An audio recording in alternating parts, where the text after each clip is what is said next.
बागपत के 4 जवानों की अमर कथा।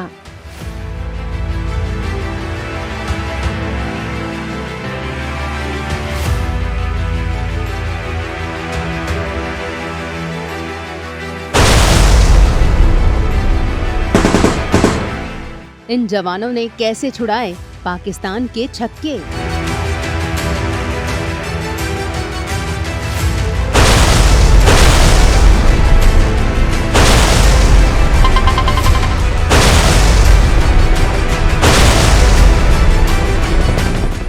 बागपत के जवानों ने पाक आर्मी को कैसे खदेड़ा, वो जवान जो शहीद होकर हो गए अमर।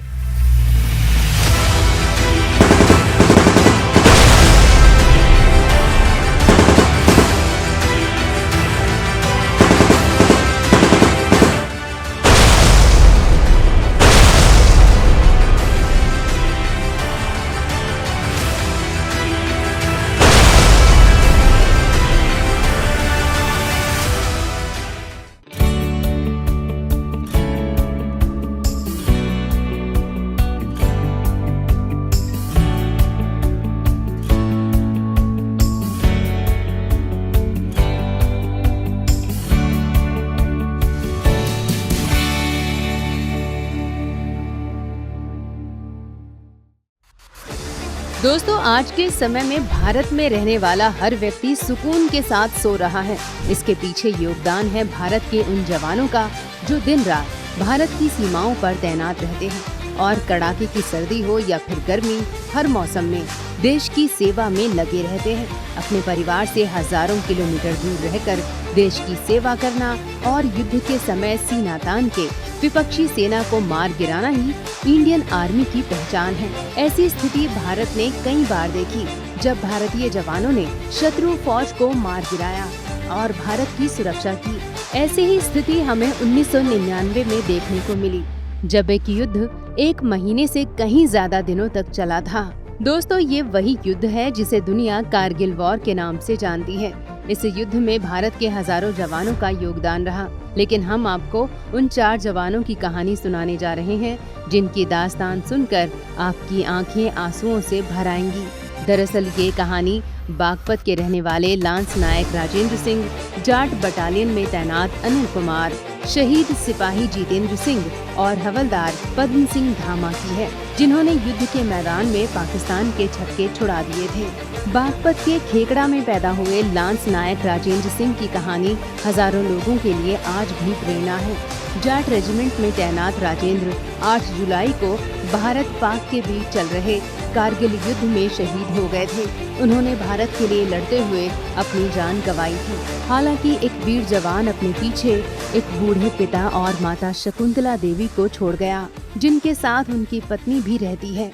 फिलहाल इस शहीद का परिवार गाजियाबाद में रहता है, जो अपने बेटे की शहादत को गम के साथ नहीं बल्कि गर्व के साथ देखता है। दूसरी कहानी है जाट बटालियन में तैनात बावली गांव के अनिल कुमार की। इन्होंने भी कारगिल युद्ध के दौरान भारत की सुरक्षा करते हुए अपनी जान गंवाई और पाकिस्तान की सेना से लड़ते हुए कई पाक सैनिकों को मार गिराया। देश के लिए अपनी शहादत देने वाले इस जवान ने भले ही अपने परिवार को अकेला छोड़ दिया, लेकिन पूरे समाज को अपने बेटे की शहादत पर नाज है। दोस्तों, बागपत के जिवाना गुलियान के रहने वाले जितेंद्र सिंह की कहानी भी ऐसी ही है। उन्होंने पाक आर्मी से लड़ते हुए युद्ध के दौरान अपनी जान गंवाई और माता पिता पत्नी को अकेले छोड़ भारत माता की गोद में समा गए। जितेंद्र की शहादत को भले ही कई वर्ष बीत चुके हैं, लेकिन आज भी उनका परिवार गर्व के साथ अपना जीवन व्यतीत कर रहा है। अब आखिर में हम आपको एक हवलदार की कहानी सुनाते हैं, जो बागपत के बिनोली गांव के रहने वाले थे। इनका नाम है पद्म सिंह धामा। इन्होंने मरते दम तक कारगिल की चोटियों पर अपने विरोधियों से लड़ाई की और राष्ट्र प्रथम के सिद्धांत को मानते हुए अपना सर्वोच्च बलिदान दिया। आज पद्म सिंह की कुर्बानी के भले ही कई अरसे बीत चुके हैं, लेकिन उनका बेटा अपने पिता की तरह ही देश सेवा में लगा हुआ है। फर्क बस इतना है कि पद्म सिंह ने हवलदार बनकर भारत की रक्षा की थी, उनका बेटा डॉक्टर बनकर इंडियन आर्मी का साथ दे रहा है। तो दोस्तों, ये बागपत के उन शहीदों की कहानी है जिसे पूरा भारत अनंत काल तक याद रखेगा। आपको कैसी लगी ये कहानी कमेंट सेक्शन में जरूर बताएं। और बागपत से जुड़ी हर ऐतिहासिक दास्तान को सुनने के लिए हमारे चैनल को सब्सक्राइब करना ना भूलें। धन्यवाद।